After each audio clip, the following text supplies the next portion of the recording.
विचार हैं वो जान पाए। तो हम सभी ने एक बात को सुना था कि जो हमारा ये कार्तिक मास है, इसमें हमारे बहुत से गुरु वर्ग हुए जिन्होंने क्या किया, जिनकी या तो आविर्भाव तिथि होती है या फिर तिरोभाव तिथि होती है। ये सब हमने सुना था। तो देखो, जितने भी हमारे गुरु वर्ग हुए, सबसे मुख्य है उसमें शिला भक्ति सिद्धांत सरस्वती ठाकुर प्रभुपाद जी, जिन्होंने गौड़ीय मठ की स्थापना की।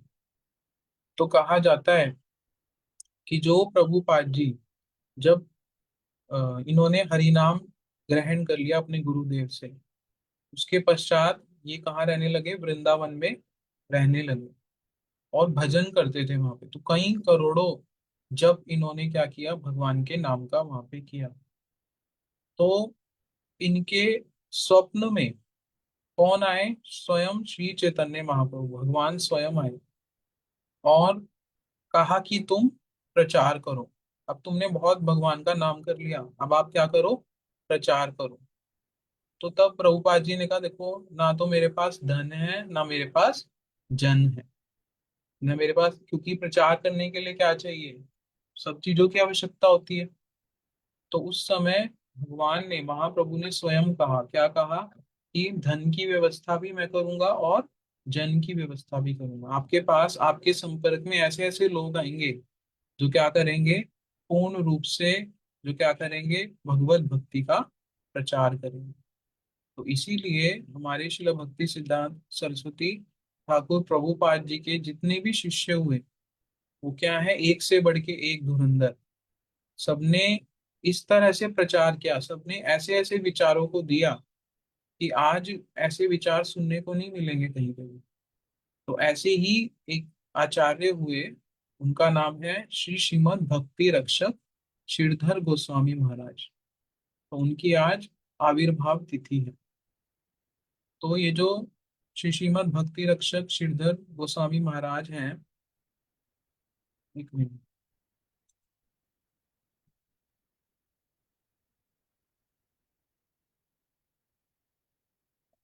ये जो श्री श्रीमद भक्ति रक्षक श्रीधर गोस्वामी महाराज हैं, ये बहुत बड़ी लॉ की पढ़ाई कर रहे थे।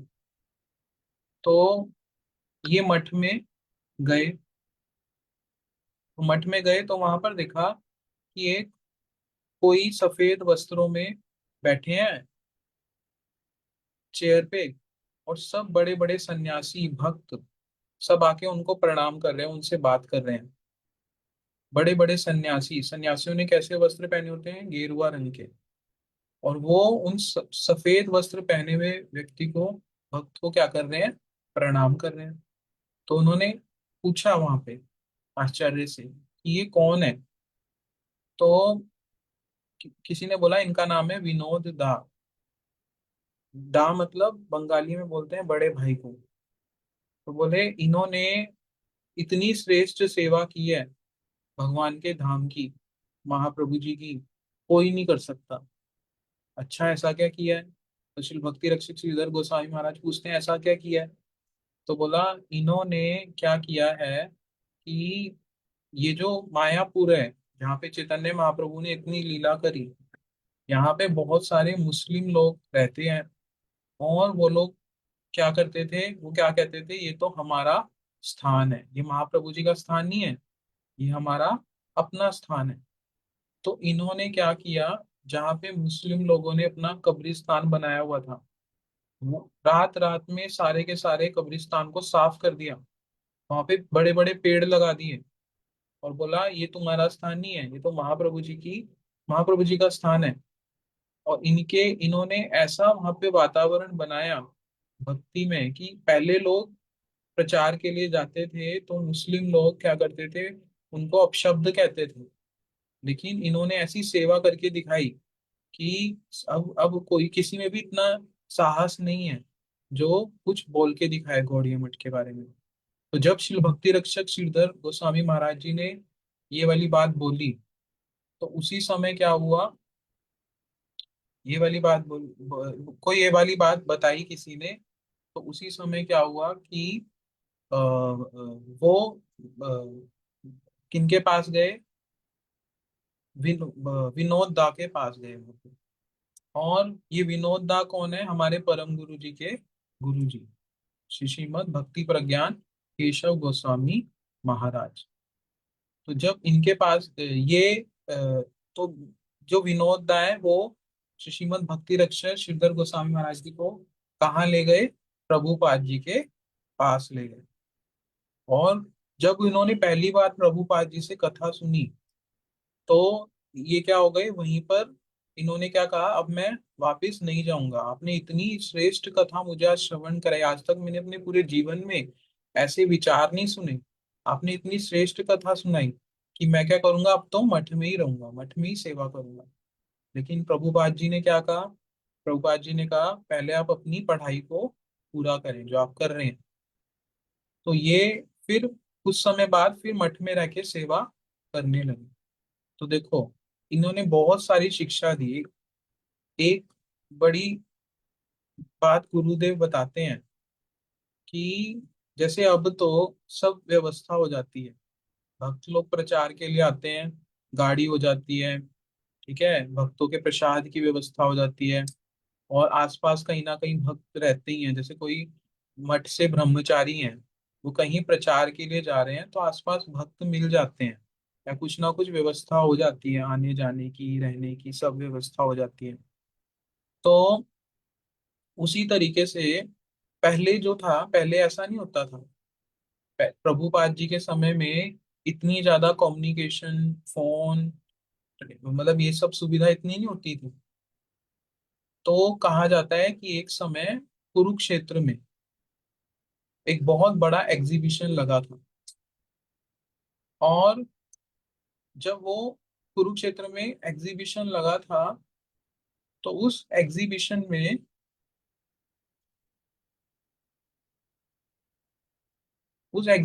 में प्रभुपाद जी ने इनको भेजा। और इनको भेज के इनके साथ में इनके एक गुरु भाई, दोनों को भेजा एग्जीबिशन में कुरुक्षेत्र में। तो बोला कि उस समय इतनी ठंड थी और कोई व्यवस्था भी नहीं थी वहां पे, तो ये अंबाला में आए, श्री भक्ति रक्षक श्रीधर गोस्वामी महाराज जी अंबाला में आए। और इतनी ठंड में कोई रुकने की व्यवस्था नहीं थी, कोई व्यवस्था नहीं, तो बोला किसी ब्रिज के नीचे अपने गुरु भाई के साथ रह करके इन्होंने क्या किया, सारी रात, जैसे कृष्ण और सुदामा प्रेम से आपस में रहते थे, उस प्रेम भावना के साथ गान करते हुए, महिमा गान करते हुए, भगवान की करते हुए वहां पर रुके। तो कहा जाता है कि पहले, अभी तो प्रचार दिखता है कि सरल है एक रूप से, हालांकि अभी भी सरल नहीं है, लेकिन पहले इतनी सुविधाएं नहीं होती थी। और ये क्या करते थे, इन्होंने इतने सुंदर रूप से जब भी कोई बात बोलते थे, तो उस समय लोग इनकी बात को उसी समय मान लेते थे, क्योंकि इनका एक ऐसा व्यक्तित्व था। तो एक समय ये प्रचार के उद्देश्य से अंबाला में ही आए। तो अंबाला में एक अपने गुरु भाई के साथ आए। तो एक स्टेशन मास्टर जो था उनसे मिलने के लिए गए। तो जब वहां पर गए, तो उस स्टेशन मास्टर ने कहा, देखो यहाँ पर ना मैं एक बहुत बड़े व्यक्ति को जानता हूँ, वो ना भगवान है, आपको ना उनसे मिलवाता हूँ। तो तो श्री भक्ति रक्षक श्री गोस्वामी महाराज जी के साथ जो आए थे भक्त, वो कहने लगे ऐसे थोड़ी होता है, कोई इंसान भगवान थोड़ी हो सकता है, आप क्या बोल रहे हैं ये। तो वो बोलते हैं, स्टेशन मास्टर बोलते हैं, नहीं नहीं वो भगवान है, उनसे मिलवाता हूँ, आप बड़े खुश होंगे उनसे मिलके। तो देखो, आजकल जगत में ये वाला प्रचलन चल पड़ा है। लोग बोलते हैं कि मैं ही भगवान हूँ, मेरी पूजा करो, मुझसे बढ़ के कोई नहीं है, मैं जो कहता हूँ वो करो। लेकिन ये बिल्कुल सत्य नहीं है। अगर वो भगवान है, तो भगवान ने तो अपना विराट रूप दिखलाया गीता में। भगवत भगवत गीता बोलते हुए भगवान ने तो अपना विराट रूप दिखाया, आप भी विराट रूप दिखाओ।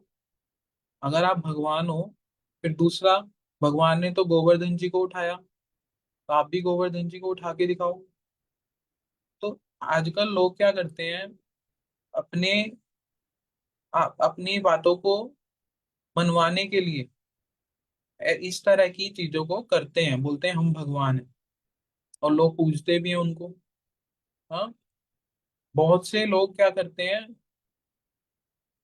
बड़ी हंसी वाली बात है, बोलते गुरुजी बताते हैं, अच्छा तुम हनुमान जी को मानते हो, तो तुम्हें हम हनुमान जी का मंत्र दे देंगे। तुम शिव जी को मानते हो, चलो हम तुम्हें शिव जी का मंत्र दे देंगे। तुम दुर्गा जी को मानते हो, हम तुम्हें दुर्गा जी का मंत्र दे देंगे।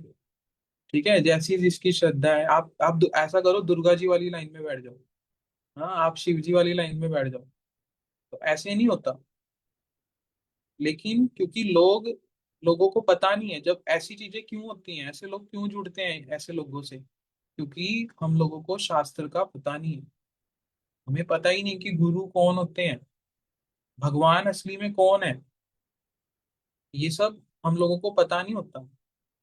अगर हम बाजार में सब्जी लेने जाते हैं, तो एक सब्जी, एक टमाटर लेने से पहले भी उसको 10 बार देखते हैं। लेकिन जीवन में यदि हमें गुरु चाहिए, जो हमें वास्तविक रूप में भगवान से की सेवा में लगाएंगे, जो हमें गाइड करेंगे, जो हमें बताएंगे तुमने जीवन कैसे जीना है, उनको हम इतनी सरलता से ले लेंगे? नहीं। तो इसीलिए कहा जाता है कि अ, शास्त्र की जानकारी होना बहुत जरूरी है। और ये भी कहा जाता है, हमारे शिला भक्ति सिद्धांत सरस्वती प्रभुपाद जी ये बात बोलते थे, यदि आप पूर्ण रूप से, आपका हृदय शुद्ध है और आपका मन साफ है, तो आपको गुरु भी वैसे ही मिलेंगे। आपको गुरु अपने आप आपके पास आएंगे, आप पे कृपा करेंगे, जो आपको क्या करेंगे, भगवत चरणों में ले जाएंगे। तो जब श्रील भक्ति रक्षक श्रीधर गोस्वामी महाराज जी को स्टेशन मास्टर ने बोला कि वो भगवान है, तो उन्होंने बहुत मना किया, लेकिन वो बोलता है चलो चलो। तो वो स्टेशन पे ही ले गया, और वहां ले जा करके उस व्यक्ति के सामने, जो खुद को भगवान बोलता था, उसके सामने ले जा करके खड़ा कर दिया। तो जब वहां खड़ा कर दिया, तो शिव भक्ति रक्षक श्रीधर गोस्वामी महाराज पूछते हैं आप कौन है? तो वो व्यक्ति बोलता है, मैं कृष्ण हूँ, मैं ही शिव हूँ, मैं ही सब कुछ हूँ। तो अब सब लोग जो है आसपास के भक्त हैं, वो गुस्सा करने लगे। तो शिव भक्ति रक्षक श्रीधर गोस्वामी महाराज जी ने कहा, आप ठीक से बताएं आप कौन है, आप ठीक से मुझे बताएं। जब उन्होंने इस तरह का, आप जिसके सामने खड़े हैं, मैं बहुत विद्वान हूँ, आप मेरे सामने झूठ मत बोलें, जब इस तरह की बात की, तो वो व्यक्ति सच बोलने लगा। उसने कहा, मैं जो हूँ, क्या हूँ था, मैंने भारत के इंडिपेंडेंट मूवमेंट में, स्वतंत्रता संग्राम में बहुत बड़ा योगदान किया था। लेकिन मेरी जो पत्नी थी वो बहुत बीमार थी, और उसको किसी ने उसकी केयर नहीं की, वो मर गई ऐसे ही। और मेरे को बहुत गुस्सा आया। तो मैं इतना बड़ा सोल्जर था, और मेरे साथ ऐसा हुआ। तो फिर मैंने एक प्रण लिया कि मैं भी सबको बेवकूफ बनाऊंगा, मैं भी सबको बेवकूफ बनाऊंगा, मैं कोई भगवान नहीं हूँ। जब उसने ये वाली बात बोली, तो जितने लोग वहां भीड़ इकट्ठी थी, सबके सब चले गए।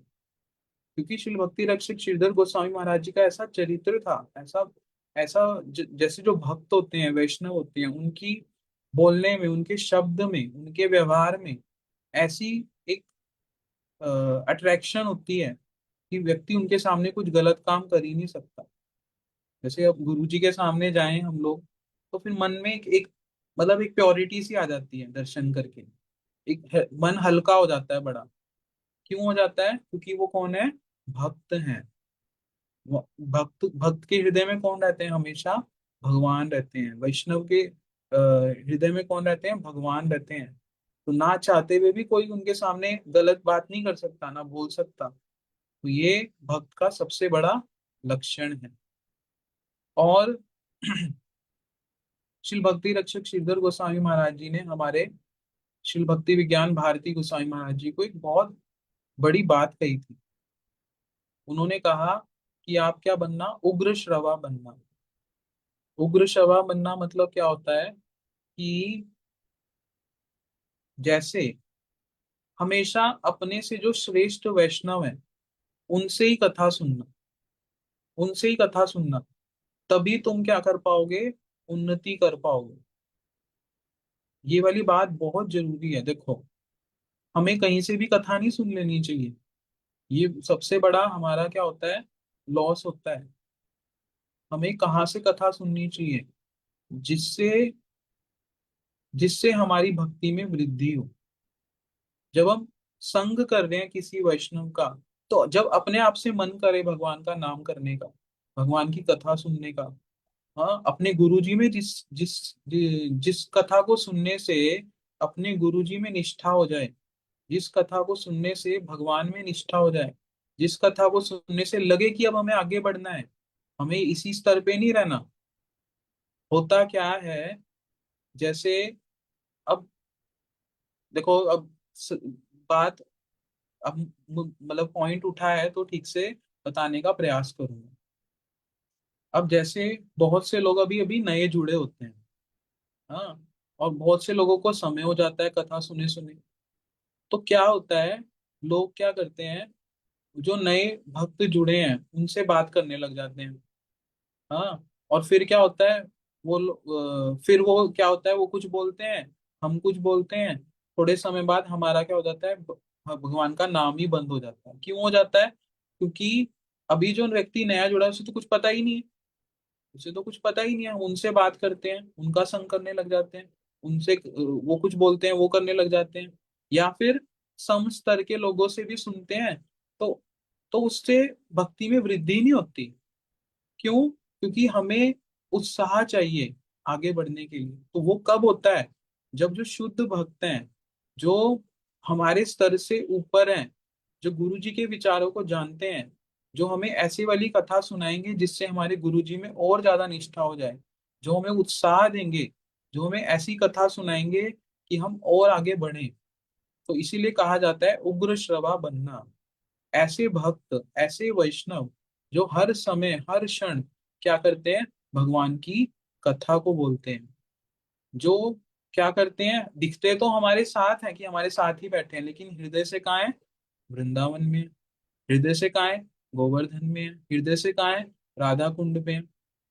जैसे हमारे परम गुरु जी जब विदेश में होते थे, सुबह मॉर्निंग वॉक करते थे, तो वहां पे ये बात बोलते थे कि तुम्हें ऐसा लगता है मैं समुद्र किनारे पे क्या कर रहा हूँ, तुम्हारे साथ घूम रहा हूँ, लेकिन असली में मैं कहाँ घूम रहा हूँ, ये मैं तो यमुना जी के तट पे घूम रहा हूँ। मैं तो गोवर्धन जी के पार्क की परिक्रमा कर रहा हूँ, मैं तो वृंदावन में हूँ। तो, यही बात, ये तो इसीलिए जो भक्त होते हैं वो क्या करते हैं, कृष्णेर संसार। कृष्णेर संसार मतलब उनका उठना बैठना, चलना फिरना सब कुछ क्या होता है, भगवान की सेवा के लिए होता है। उनका दर्शन भी कैसा होता है, वो ये नहीं देखते कि सामने वाला व्यक्ति, इसका नाम ये है ये है। वो क्या करते हैं, सबको क्या देखते हैं, कृष्ण दास। ये कौन है, भगवान का दास है, इसको भगवान की सेवा में लगाना है। हाँ, इसको भगवान की सेवा में लगाना है। और वो यही बोलते हैं, देखो कभी भक्तों का संग करो ना, तो वो कभी भी ये नहीं बोलेंगे अच्छा आप ऐसा करो, अच्छा कितने लाख का फायदा हुआ, या ऐसा करोगे तो इतने लाख का और हो जाएगा। कभी ऐसे बोलते देखा है किसी भक्त को? अच्छा उन्होंने बोला है अच्छा तुम्हारी सैलरी की अच्छा, एक साल बाद मिले हो सैलरी कितनी बढ़ी, कभी कोई भक्त ये पूछता है? हाँ, पहले कौन सा फोन था, अब कौन सा हो गया, आईफोन हो गया, अच्छा पहले 12 12 था अब 17 हो गया, ऐसे पूछते हैं भक्त? नहीं पूछते। क्या पूछते हैं, माला ठीक से हो रही है, कथा सुनते हो, मठ में आते हो, दीपदान करते हो, कार्तिक मास में क्या कर रहे हो, ऐसी प्रश्न पूछते हैं ना। क्यों पूछते हैं? ताकि हम लोग ठीक से भगवान की सेवा कर रहे हैं कि नहीं कर रहे। और फिर क्या देते हैं, उत्साह देते हैं साथ में। कैसा उत्साह देते हैं, कि आप और कैसे सेवा कर सकते हो, और कैसे सेवा कर सकते हो। तो ये होता है उग्र श्रवा। ऐसे तो उग्र श्रवा की बहुत श्रेष्ठ डेफिनेशन है, लेकिन आप सबको समझ आ जाए इसलिए मैं बहुत सरल करके बता रहा हूँ। तो हमेशा ऐसे भक्तों का संग करना जो क्या क्या करते हैं, आपको भगवान की सेवा में लगाएं और ज्यादा लगाएं, जिनका संग करने से और मन में इच्छा हो, अच्छा मैं तो कितना पागल था, मैं सोच रहा था इस बार क्या कार्तिक में वृंदावन जाना। लेकिन जब हम कथा सुनी, महिमा सुनी, तो अपने आप से इच्छा हुई, अच्छा वृंदावन तो जाना चाहिए। हाँ। क्यों क्यों हुआ कैसे भावना आई? भक्तों का संग करने से। इसीलिए कहा, श्रेष्ठ हमेशा श्रेष्ठ वैष्णवों की क्या करना, कथा को सुनना, उग्र श्रवा बनना। हाँ, हमारे कान कोई डस्टबिन नहीं है। ये बात हम सुनते हैं वैष्णवों से कि कहीं से भी कुछ भी सुन लिया, कहीं से कुछ भी सुन लिया उसको धारण कर लिया, नहीं। देखो, जब हमारी भक्ति में उन्नति कैसे होगी, जो भावना हमारे गुरुजी हमें दे रहे हैं उसको यदि हम ग्रहण करेंगे, जो हमें देना चाहते हैं, जो सेवा वो हमें देना चाहते हैं, जब हम उसको ग्रहण करेंगे तभी हम आगे बढ़ पाएंगे। वरना क्या हो जाएगा, सब कुछ मिक्स हो जाएगा। अच्छा, आज ये कथा में ये सुन लिया, आज ये कर लेते हैं। अच्छा, कल ये कर लेंगे, परसों ये कर लेंगे। ऐसे ही पूरा जीवन निकल जाएगा, ऐसे ही पूरा जीवन निकल जाएगा। लेकिन गुरु जी की प्रसन्नता के लिए क्या किया? गुरु जी हमारे लिए कितना कुछ करते हैं। हाँ, विदेश में जाते हैं फ्लाइट में, दो दो ढाई ढाई घंटे, दो दो ढाई ढाई दिन, हाँ घंटे नहीं दिन, एक ही फ्लाइट में बैठे रहते हैं। और कितनी हम देखते हैं, कितना प्रचार करते हैं, सब करते हैं, परिश्रम करते हैं। एक क्षण के लिए भी उस तरह से विश्राम भी नहीं करते। हम लोग तो देखते हैं गुरु जी को, लेकिन हमारे हृदय में जब ये भावना है कि हम ऐसी कौन सी चीज करें जिससे हमारे गुरु जी प्रसन्न हो जाए, जब ये वाली भावना कथा सुनने से हमारे मन में आए, तो समझना हमने भक्त संग किया है, हमने वैष्णव का संग किया है। जब ये वाले प्रश्न हमारे मन में आ जाए, वरना तो फिर चल ही रहा है। हाँ, वरना तो चल ही रहा है, चलता रहेगा ऐसे ही। जब हमारे मन में इच्छा हो कि अब आगे क्या होगा, जब ये वाली भावना हमारे हृदय में आए, अच्छा यहाँ तक तो पहुंच गए, अब नेक्स्ट स्टेप क्या है, जब ये वाली भावना हमारे हृदय में आएगी, तो समझना हमने क्या किया है, भक्त संग किया है, वैष्णव संग किया है। तो इसीलिए हमारे श्री भक्ति विज्ञान भारती गोस्वामी महाराज जी बोलते थे कि श्री भक्ति रक्षक श्रीधर गोस्वामी महाराज जी ने ये वाली बात बोली कि वो हमेशा क्या बनना, उग्र श्रवा बनना। तो उन्होंने बोला मैं कैसे, ये कैसे करूं? तो उन्होंने बोला जब भी भक्तों की सेवा करने का सौभाग्य मिले, उसमें पीछे मत हटना। जब आप क्या करोगे, भक्त लोग संपर्क में आएंगे, उनकी जैसी सेवा हो सकती है उसको जितना अच्छे से हो सके उतना अच्छे से करना। और जब वो करोगे, तो अपने आप से भक्त लोग आपको क्या देंगे, वो कृष्ण प्रेम, वो विचार, जो क्या है, शुद्ध विचार, जो विज्ञान, उसको वो आपको प्रदान करेंगे। तो एक बार हमारे श्री भक्ति विज्ञान भारती गोस्वामी महाराज जी, अ, जो श्री भक्ति रक्षक श्रीधर गोस्वामी महाराज जी हैं, उनके मठ में बहुत सारे भक्तों को लेके गए। तो उस समय श्री भक्ति रक्षक श्रीधर गोस्वामी महाराज अस्वस्थ थे। तो जो सेवक थे उन्होंने बोला कि आप लोग अभी गुरुदेव से नहीं मिल सकते और वो अभी अस्वस्थ हैं। तो जब श्री भक्ति रक्षक श्रीधर गोस्वामी महाराज जी को पता चला कि भक्त आए हैं मिलने के लिए, तो उन्होंने सबको अंदर बुला लिया, कक्ष में बुला लिया। तो उन्होंने पूछा श्री भक्ति विज्ञान भारती गोस्वामी महाराज जी से कि आप ऐसे ही मिले बिना जा रहे थे? तो उन्होंने बोला महाराज जी आपका स्वास्थ्य ठीक नहीं है। हाँ, आपका स्वास्थ्य ठीक नहीं है, आपका आप कथा कैसे बोलेंगे? हाँ, आपको असुविधा होगा। तो वहां पर बड़ी सुंदर बात बतलाते हैं श्री भक्ति रक्षक श्रीधर गोस्वामी महाराज। उन्होंने बोला हम कौन है, सरस्वती पुत्र हैं। सरस्वती पुत्र मतलब हम किनके शिष्य हैं, श्रील भक्ति सिद्धांत सरस्वती गोस्वामी प्रभुपाद जी के शिष्य हैं। और हम लोग यदि कथा नहीं बोलेंगे तो क्या हो जाएंगे, निष्प्राण हो जाएंगे। हाँ, निष्प्राण हो जाएंगे, कथा ही हमारा जीवन है। बोले हम हमारी यही इच्छा है कि ये कथा कीर्तन करते हुए ही हमारा शरीर छूट जाए, यही हमारी मेडिसिन है, हम सरस्वती पुत्र हैं। देखो, जो भक्त होते हैं ना उनके, अभी मैं एक बात बताता हूँ बड़ी अच्छी। हाँ, जब मैं नया नया जुड़ा था, तो मतलब अपना एग्जाम्पल ही दे रहा हूँ, यही चीज सोचता था और मैं देखता भी हूँ कि अच्छा गुरु जी के पास चले जाओ, गुरु जी के पास जाके खड़े हो जाओ, उनसे बात करने का मौका मिल जाए। हाँ, उनसे मिलवाऊं लोगों को, ज्यादा समय वहां खड़ा हो जाऊं, ज्यादा समय बात करूं। तो तो ये अच्छा लगता था, मतलब जब मैं बिल्कुल नया नया आया था। तो तब गुरुजी यही बोलते थे, कथा सुनी तुमने, कथा सुनी, कल कथा में आना, कल समय से आना कथा पे। तो उस समय बात समझ नहीं आती थी। उस समय तो ये अच्छा लगता था कि गुरुजी के साथ फोटो खिंचा लो। हाँ, गुरुजी के साथ परिवार के लोगों के साथ वहां खड़े हो जाओ, भीड़ इकट्ठी कर लो वहां पे, है ना, ऐसे वाला आता था।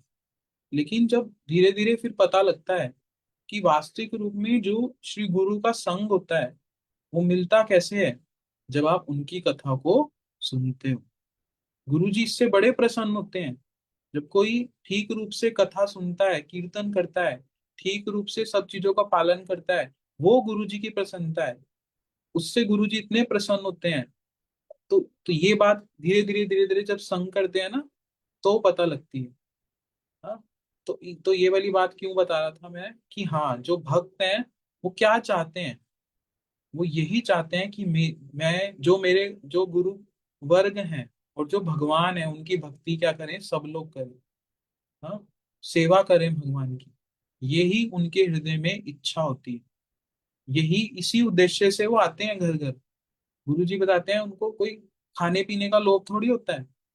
हाँ, वो तो मठ में भी है, सब सुविधा है, वो किस लोभ से जाते हैं, वो इसी लोभ से जाते हैं कि सब लोग क्या करें, भगवान की सेवा में लग जाएं।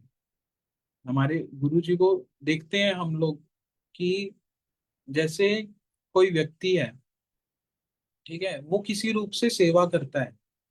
हाँ, जैसे कोई गुरु जी के लिए कुछ लेके आता है, जैसे कोई कई माताएं होती हैं। हाँ, जैसे कोई किसी को कुछ बनाना आता है, वो वस्तु लेके आती है। किसी को साउथ इंडियन बनाना आता है, वो लेके आती है। तो गुरुजी उसको देखते हैं, वो माता सोचती है कि मतलब मैं ये बना के लाई हूँ, गुरुजी को अच्छा लगता है। हाँ, तो इसलिए बात करें नहीं, वो क्या करते हैं, साथ में उस बहाने से आएगी माता, उनको कथा सुनाएंगे, उनको बोलेंगे कथा में आओ। वास्तविक उद्देश्य यही होता है। कोई गुरुजी लालची नहीं है उस चीज के, भक्त लालची नहीं है उस चीज के। भक्त को यही होता है किसी ना किसी माध्यम से ये कथा को सुने, कीर्तन करें, भगवान का नाम करें। हाँ, तो इस प्रकार से जैसे अ, एक समय चंडीगढ़ में गुरु जी की कथा थी। तो एक माता जी वहां पे थी। तो वो बोलती, गुरु जी को बोलती कि महाराज जी, मैं एक बहुत बड़ी सेवा करती हूँ। गुरु जी ने कहा क्या करती हूँ, बोले मेरे यहाँ पर बहुत सारे कुत्ते रहते हैं, डॉग्स रहते हैं, मैं उनको खिलाती हूँ रोज। और मैं इस उसमें इतनी मतलब मतलब उनकी लैंग्वेज बोल रहा हूँ, मैं इतनी बावली हो गई हूँ कि मेरा तो दिन ही नहीं कटता जब तक उनको ना खिला दूं। मेरा तो दिन ही नहीं कटता। तो अब हम हमें कोई ऐसे बोले तो हम क्या बोलेंगे, भजन करो, करो, लेकिन ऐसे सीधा बोल दें तो गुरुजी को पता है कि सेवा में कैसे लगाना है। तो गुरुजी ने कहा अच्छा, तो ऐसा करो, धीरे धीरे गाय की सेवा शुरू करो। गाय की सेवा शुरू करो, कृष्ण को बड़ी प्रिय है ना गाय। धीरे धीरे गाय की सेवा शुरू करो, देखो गाय प्रसन्न होएगी, गाय सरल है और कृष्ण को बड़ी प्रिय है, तो कृष्ण प्रसन्न हो जाएंगे। और साथ में माला करनी शुरू कर दो, देखो तुम्हारा मन और अच्छा लगेगा। हाँ, गाय को देखोगे तो कृष्ण को याद करो। गुरुजी ने ऐसे ऐसे बात बोली। तो मन में एक अलग मतलब एक अलग सा लगा कि हाँ, कैसे गुरु वैष्णव छोटी छोटी चीजों से भगवान से जोड़ देते हैं लोगों को। हाँ, तो इसीलिए कहा कि भक्त का धन क्या है, भक्त उनका धन क्या है, वो नाम रूपी धन है। उसी को देने के लिए, कृष्ण को देने के लिए वो क्या करते हैं, सर्वत्र प्रचार करते हैं। इसीलिए शिला भक्ति से रक्षक श्रीधर गोस्वामी महाराज जी ने कहा, हम सरस्वती पुत्र हैं। हमारे हमारा तो जीवन ही यही है, हरि कथा करना, कीर्तन करना। कथा और कीर्तन केवल यही है और कुछ नहीं। और कहा जाता है कि वो भय नहीं करते थे कोई बात बोलने में। मान लो कोई सभा है बहुत बड़ी, वहां पे बहुत से ऐसे लोग हैं जो किसी दूसरी संस्था से जुड़े हुए हैं, जो भक्ति के अनुकूल नहीं है। जो लोग बोलते हैं ब्रह्म अहम ब्रह्मास्मि, भगवान का कोई रूप नहीं है, भगवान के कोई हाथ नहीं है, भगवान के कोई पैर नहीं है। ऐसी सभा में भी श्रील भक्ति रक्षक श्रीधर गोस्वामी महाराज जी उनके विषय में बोलते थे कि ये सिद्धांत ठीक नहीं है। निर्भय होकर के कथा करते थे। हाँ, निर्भय होकर के कथा करते थे। जैसे मैंने देखा गुरु जी को एक मंदिर में कथा हो रही थी चंडीगढ़ में। तो वहां पे बहुत सारे लोग जो हैं वो क्या कर रहे थे, आते थे कथा सुनने के लिए, और मंदिर वाले लोग करवा रहे थे। तो गुरु जी ने बोला देखो, मंदिर बनाने का क्या लाभ है, भगवान कौन होते हैं। बोले आपने क्या किया, मंदिर बना दिया, भगवान को खड़ा कर दिया। बोले आपका काम क्या है, लोगों की प्रार्थना सुनना, उनकी इच्छा को पूरा करना, और आप, अब मंदिर बंद हो गया, आप सो जाओ। हाँ, और आपके सामने मिश्री रख दिया, अब इसी को खाओ सारा दिन। बोले भगवान आपके नौकर लगे हैं। तो जब मैं सुन रहा था ये, मैंने बोला कि मतलब मेरे जैसा व्यक्ति तो ऐसा नहीं बोलेगा, देखो वो सब करवा रहे हैं, मतलब एक हृदय में ऐसी भावना आती है। और अगले दिन शुरू में ही आरती के बाद अनाउंसमेंट हुई कि हम लोग क्या करेंगे, ठाकुर जी की अच्छे से सेवा करेंगे और ठाकुर जी को भोग भी लगाएंगे मंदिर में। तो गुरु जी किस तरह से कथा के माध्यम से, सिद्धांत के माध्यम से सबको क्या करते हैं, भगवान की भक्ति में लगाते हैं। यही यही चीज है देखो।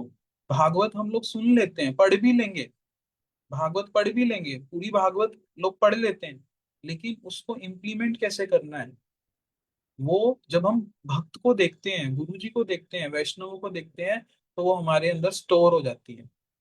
अच्छा ये चीज ऐसे होती है। जब कहा जाता है कि जब जब तक हम कोई बड़ा आदर्श ना देख लें, जब तक कोई हम रोल मॉडल को ना देख लें, तब तक वो चीज हमारे हृदय में स्टोर नहीं होती। हाँ, तो इसीलिए कहा जाता है कि भक्त का संग करें।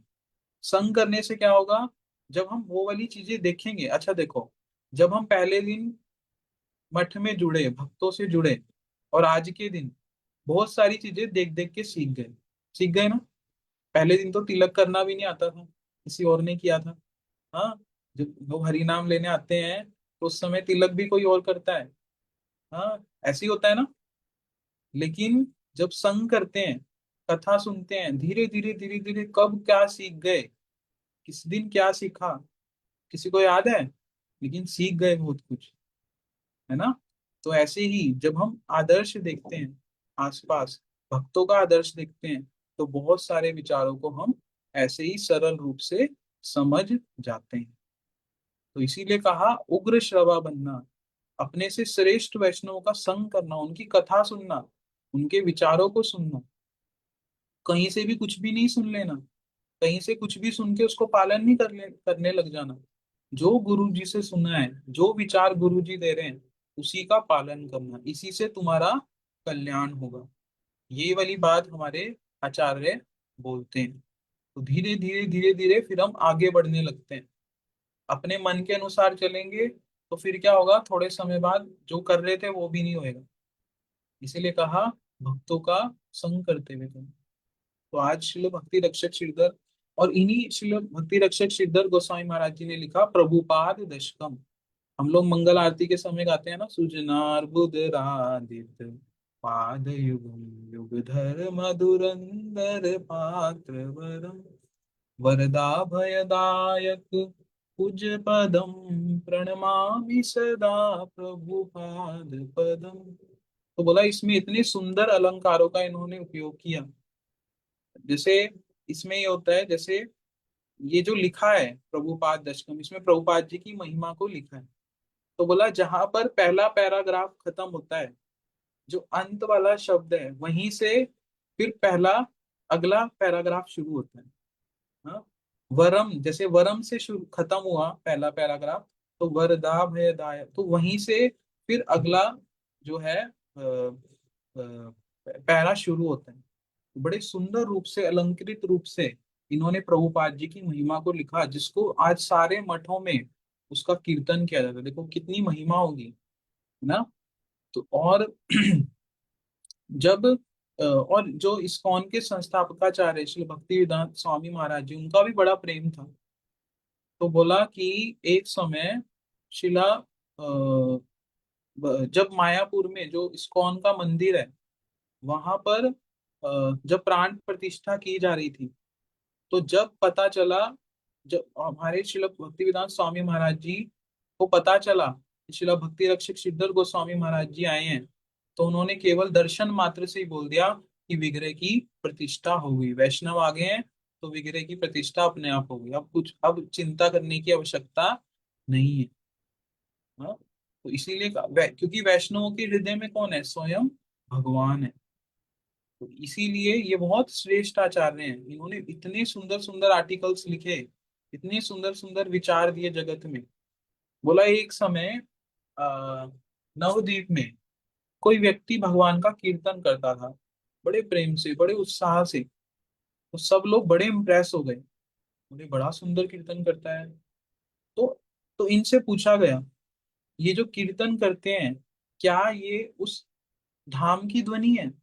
जैसे जो गोलोक धाम है, वहां पे जिस प्रकार से सब जो भगवान के जितने पार्षद इत्यादि हैं वो महिमा गान करते हैं कृष्ण का, क्या ये उसी प्रेम से गान करते हैं?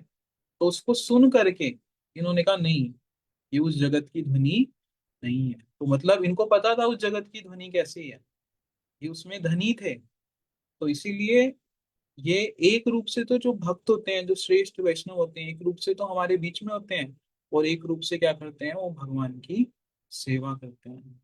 हम्म?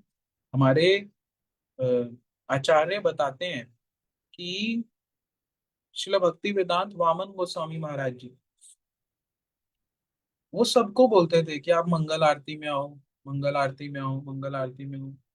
तो वो कुछ समय से वो खुद नहीं आ रहे थे, और आचार्य हैं इतने बड़े। तो उनके एक शिष्य ने बोला, अब वो तो आचार्य हैं, उनसे तो कोई पूछ नहीं सकता। तो उनके एक शिष्य ने बोला कि गुरुजी, आप तो सबको बोलते हैं मंगल आरती में आओ, आप खुद क्यों नहीं आते? तो उन्होंने बोला, उन्होंने एक सूत्र रूप में बोला, बोला राधा रानी मुझे इतनी सेवा दे देती है कि मुझसे रहा ही नहीं जाता, मेरे से आया ही नहीं जाता उस समय।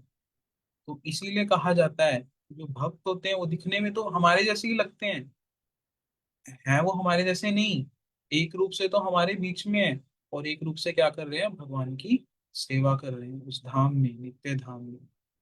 तो इसलिए आज उनकी शुभ आविर्भाव तिथि है। उनके इतने विचार हैं, लेकिन जितना सरल रूप से बता पाया, कोशिश की कि आप लोग समझ लें, ना ऐसे ऐसे विचार हैं, इनके आर्टिकल्स ऐसे ऐसे हैं कि समझने में कितना ही समय लग जाएगा। तो इनकी तिथि है, इनसे यही प्रार्थना है कि आप क्या करें, हम सभी पर कृपा करें, हमें, हम भी ऐसे ही अपने गुरु जी की, वैष्णवों की सेवा कर पाए। श्री श्रीमद् भक्ति रक्षक श्रीधर गोस्वामी महाराज की जय। हृदय शुभ आविर्भाव तिथि महोत्सव की जय। तो देखो, अब कल हमने कुछ अनाउंसमेंट करी थी, है ना? ये क्लास गौड़ीय विज्ञान क्लास है, तो इसमें हम एक्टिविटीज भी करते हैं। तो कल हमने एक एक्टिविटी अनाउंस की थी कि हम एक वीडियो भेजेंगे ग्रुप में, और सभी लोग जो है उसको सुनेंगे। और अब हम ही बोलते रहते हैं, मैं और वासुदेव प्रभु जी, ठीक है, हमें भी थोड़ा रेस्ट चाहिए। तो नहीं नहीं, ऐसा कुछ नहीं है, ताकि सब लोग गुरु जी के विचारों को जाने, परम गुरु जी के विचारों को जाने। तो हम लोग वीडियो भेजेंगे, उसको सब लोग सुनेंगे, और उसमें क्या सुना उसको बताएंगे। तो इसमें ये नहीं है कि फिक्स है कि इस व्यक्ति को ही बुलाना है। तो कोई भी व्यक्ति है, उसका जो है नाम आ सकता है, ठीक है? तो अभी अ, सब लोग तैयार हैं इसके लिए? तो हैंड रेज करना आता है सभी को? इसमें हैंड रेज कैसे करते हैं जूम में? नहीं। तो अभी मैं देखता हूँ इनमें से किनको बुला सकते हैं, अभी अभी पता भी चल जाएगा कि कौन अटेंटिवली कथा सुनता है ना? अभी नाम लेंगे, और जिसने बहुत टाइम लगा दिया तो मतलब वो या तो सो गए हैं, या फिर वो घूम रहे हैं बाहर ऑनलाइन होके दिखाना चाहते हैं। हाँ, ठीक है। तो अ, दीदी जिनका नाम लेंगे आप उनको अनम्यूट कर देना, है ना? ठीक है। यश यश शर्मा जी, आप बताओ।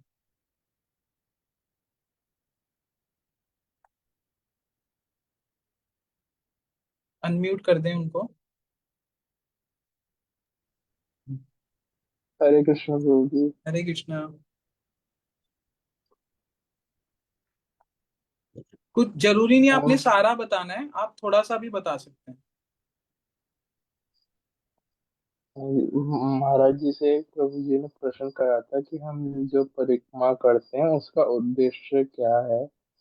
तो महाराज जी बताते हैं मतलब कि उद्देश्य हमारा कि हमारे शास्त्रों में भी मैंने प्रभु जी पूरी वीडियो देखी तो थी पर इतना समय वो याद नहीं है। पर ये याद है प्रभु जी ये बताते हैं कि हमारे में लिखा है कि हमें परिक्रमा करनी चाहिए और जो स्थान विलुप्त हो रहे हैं उनको हमें दोबारा निर्माण करवाने चाहिए जैसे कि बरसाने में बताए थे। और हम्म, और भी मतलब हम्म, महाराज जी ने स्थान बताए थे जो विलुप्त हो रहे हैं आज के टाइम में। एक वृक्ष का भी नाम बताया था हम्म, कि जो वो वृक्ष अब लुप्त हो रहे हैं। हम्म। ठीक है, ठीक है।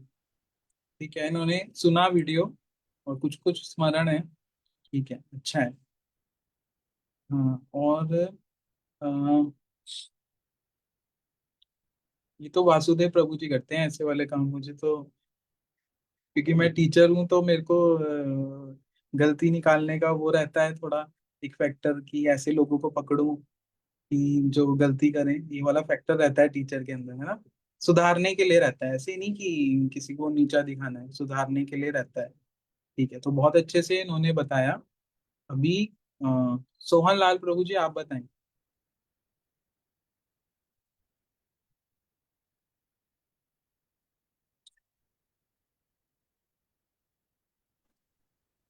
हरे कृष्णा प्रभु जी। हाँ, हरे कृष्णा। प्रभु जी, जो हमने परम गुरुदेव जी की सुबह, मतलब मैंने तो सुबह ही सुनी थी, दिन भर तो ऑफिस ही रहता हूँ। तो हम्म, उन्होंने कहा था भी गोवर्धन परिक्रमा का उद्देश्य का मतलब क्या है। तो उन्होंने बताया था भी गोवर्धन में ब्रजमंडल परिक्रमा करते हैं। इसके बहुत से उद्देश्य हैं, जैसे कि उन्होंने बताया था प्राचीन ग्रंथों में लिखा है कि नारद जी ने कृष्ण से वर मांगा था कि हमारी जितनी भी लीला स्थलियां हैं, तो जिसमें विशेषकर रासलीला इत्यादि और गोवर्धन का उठाना, जितनी भी लीलाएं हैं वो बड़ी शक्तिशाली होती हैं। और कृष्ण शक्तिशाली हैं, वैसे ही उनकी लीलाओं का सुनना भी बड़ा शक्तिशाली है। और उन्होंने ये भी बताया था भी जो हम लोग हैं, हमारे बहुत से अनर्थ हैं। और शरीर से आध्यात्मिक के शब्द मतलब कि दूर दूर हो जाते हैं। और यह यात्राओं में सहन शक्ति की सहज अवस्था होती है, जैसे कि धूप गर्मी, मतलब कि सर्दी, उनको सहन करने की वो अवस्था होती है। और उन्होंने बताया था भी जो हमारी लीला स्थलियाँ मतलब कि जो हैं वो विलुप्त होती जा रही हैं। जैसे कि गोवर्धन में उन्होंने बताया था। अ, ठीक है, ठीक है, ठीक है, अभी और लोगों को भी थोड़ा मौका दें। ठीक है, हरे से कृष्ण। बताया, हाँ, भक्तों ने, भक्तों और भक्त भी थोड़ा बोले इस बारे में। हाँ, रीटा माता जी, आप बोलें। रीटा दिल्ली। हाँ, आप बोलें। हरे कृष्ण प्रभु जी, दंडवत प्रणाम। हरे कृष्ण। जी। अ, नारद जी ने श्री कृष्ण ने नारद जी को बताया कि जो लीला स्थलियां हैं जो बहुत शक्तिशाली हैं वो समय रहते रहते सब लुप्त होती जा रही हैं। तो उनको आगे उन लीलाओं को उजागर करना है, उन जगहों को। तो जिसमें कृतिला कुंड और काफी सारे कुंड और भांडी वन जैसे जगहों के नाम बताए थे कि इनको हम्म, अ, आगे वो करें, उजागर करें कि लोगों को पता चले कि इन पे ठाकुर जी की क्या क्या लीलाएं हुई थी जो बहुत ही शिक्षाप्रद है, जो लोगों को देखना चाहिए। हम्म, तो उसी के बारे में बताया गीता में। हाँ, ठीक है, ठीक है। करण प्रभु हरे जी, कृष्ण। आप बताएं, करण प्रभु जी।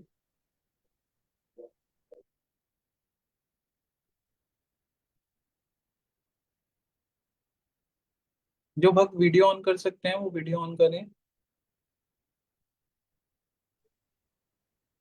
हरे कृष्णा प्रभु जी। हरे कृष्णा। जी प्रभु जी। प्रभु जी, उस वीडियो में हमने श्रवण किया था, एक प्रभु जी परम गुरु जी से प्रश्न करते हैं कि प्रभु महाराज जी, जो गोवर्धन परिक्रमा है उसका मतलब और अ, उद्देश्य क्या है। तब श्री महाराज जी बताते हैं कि हम जहाँ भी परिक्रमा करते हैं ब्रजमंडल में, गोवर्धन, वृंदावन, नंदगांव, तो उसका बहुत महान उद्देश्य है। तो एक बार परम गुरु जी बताते हैं कि हमने किसी पुराने ग्रंथों में पढ़ा था कि नारद जी ने एक बार श्री कृष्ण जी से वरदान मांगा था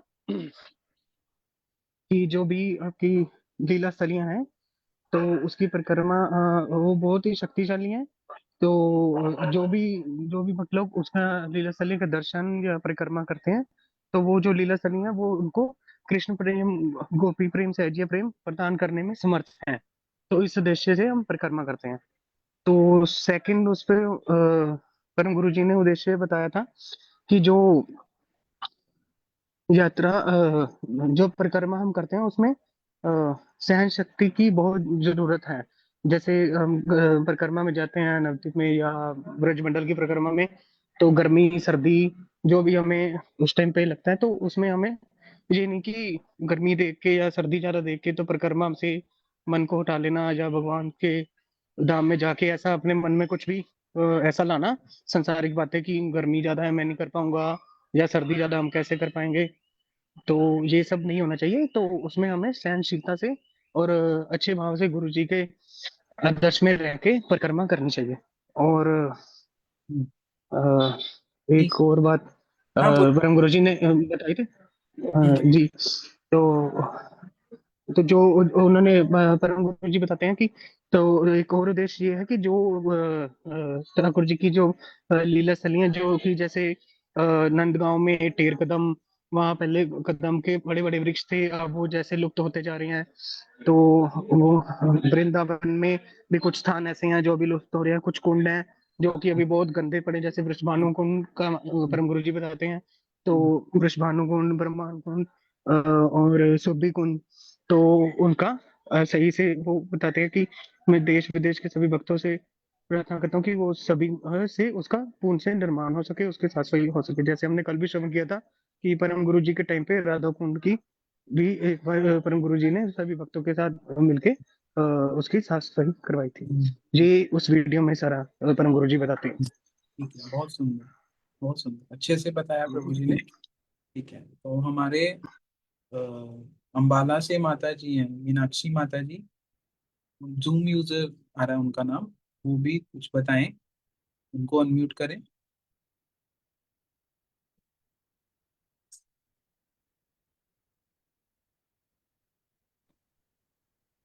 हरे कृष्णा प्रभु जी। हरे कृष्णा। प्रभु जी, उस वीडियो में हमें यही बताया गया कि हमें परिक्रमा का उद्देश्य क्या है। हाँ जी। ब्रजमंडल परिक्रमा जो हम करते हैं उसका उद्देश्य क्या है। वहाँ पे जितनी भी लीला स्थलियां हैं, भगवान ने जितनी भी लीलाएं करी, उन लीला स्थलियों में वो बहुत ही शक्तिशाली हैं, उनमें अभी भी बहुत शक्ति है। वहां पे जाते हैं तो हमें वो सब शक्तियां और भगवान का प्रेम सहज ही मिल सकता है। हम्म, और हमें लीला, एक उद्देश्य यह भी है कि हमें वो सब लीला स्थलियां जो लुप्त हो रही हैं उन्हें वो किया जाए, उद्धार। विकास तो किया जाए, विकास पूर्ण उनका विकास हो। जैसे कुंड है, सुरभि कुंड है, वो उनको फिर से दोबारा से विकसित किया जाए, और उनके जल को साफ सफाई हो। हम्म, और जैसे पेड़ हैं, लताएं हैं, वो मतलब अब लुप्त हो रही हैं। कदम के पेड़ पेड़ थे, और सब कदम क्यारी है, भानु कुंड है, वो सब, उन सब का विकास हो। ठीक है। ठीक है, बहुत अच्छे से। उन्होंने भी वीडियो देखा अच्छे से। देखो, जब कोई जिम्मेवारी दी जाती है ना, तो फिर सब अच्छे से करते हैं, वैसे ध्यान नहीं जाता। तो हमारा उद्देश्य है, हमारा क्लास का उद्देश्य ही यही है कि सब लोग ठीक रूप से गुरु जी के विचार, परम गुरु जी के विचार जाने, तो हृदय में अपने आप से सेवा की भावना है। तो आज आज जितने भी भक्तों को रैंडमली हमने चूज किया, उन्होंने बड़े अच्छे से बताया। तो अब कल भी हम लोग ऐसे ही वीडियो भेजेंगे। और हो सकता है, ये नहीं है कि जिनका आज नंबर आ गया उनका कल नहीं आएगा। ठीक है, उनका कल भी आ सकता है। ठीक है, तो सब लोग अच्छे से, हम सभी लोग मिल करके, और ये कथा कीर्तन इसलिए नहीं है, आप लोग इसको बताएं, लोगों को भी बताएं। लीला स्थलियों के विषय में आप सुन रहे हैं, तो उसको जितना हो सके, इसको विचारों को बताएं, इसलिए हम लोग ये क्लास कर रहे हैं। तो अभी समय भी हो गया है, तो कल हम सभी समय से क्लास को करेंगे। हरे कृष्ण।